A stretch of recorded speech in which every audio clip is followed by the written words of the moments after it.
خواہشات کو اتنا منہ زور مت ہونے دیں کہ اگر کبھی وہی خواہشات آپ کی حسرتیں بن جائیں تو آپ کے لیے زندگی کے معنی و مطالب ہی کچھ نہ رہیں۔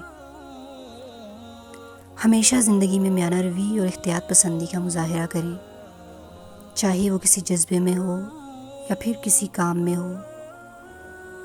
اپنی ذات میں ٹھہراؤ لانا سیکھیں کہ ذات کا اتاولا پن اور جلد سے جلد سب پا لینے کی جستجو اکثر انسان کو ادموا کر کے رکھ دیتی ہے۔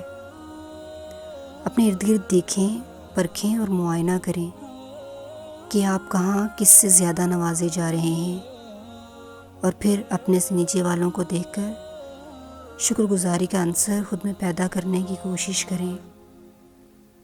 اتنا یقین رکھیں، ہر کوئی بہت نوازے جانے کے باوجود بھی کسی نہ کسی طرح ادھورا رہ ہی جاتا ہے، کسی بھی پہلو سے آزمایا بھی جاتا ہے۔